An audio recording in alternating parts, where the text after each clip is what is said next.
Hi, I'm Chris, and I'm the author of Teaching Abroad. When I was in Teachers College, I had a moment of crisis during one of my last teaching placements. I remember going into the school one morning and thinking to myself, is this it?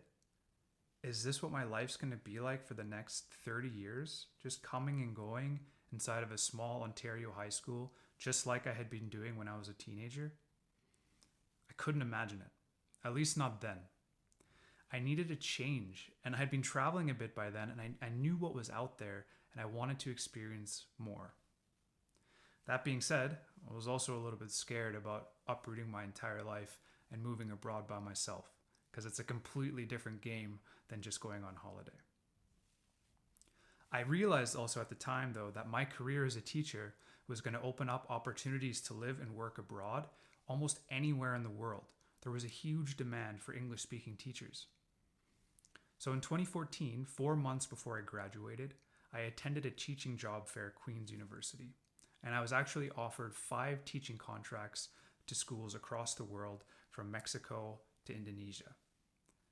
And in the end, I chose Sweden, even though I didn't know anybody there, I didn't know the language, and frankly, I didn't know much about Sweden other than apparently everyone was supposed to be blonde and beautiful, which they are. In July 2014, I packed up all the things that I owned into 2 suitcases and I moved to Gothenburg, Sweden, on Sweden's west coast.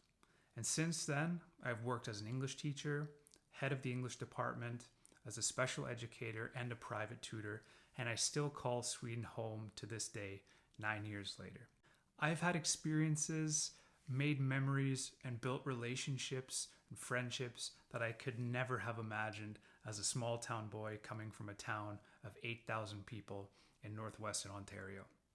I've also made about every mistake that you could make as an expat teacher trying to live abroad, and that's why I wrote Teaching Abroad, so that you can avoid all the mistakes that I've made over the past 9 years, and so that I can help you find a teaching job abroad that's the right fit for you.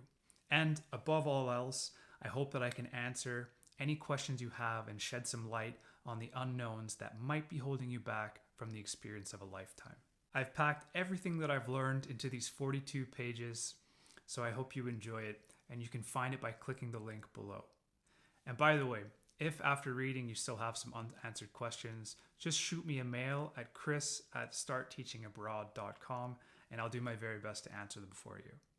All right, take care and good luck on the job hunt.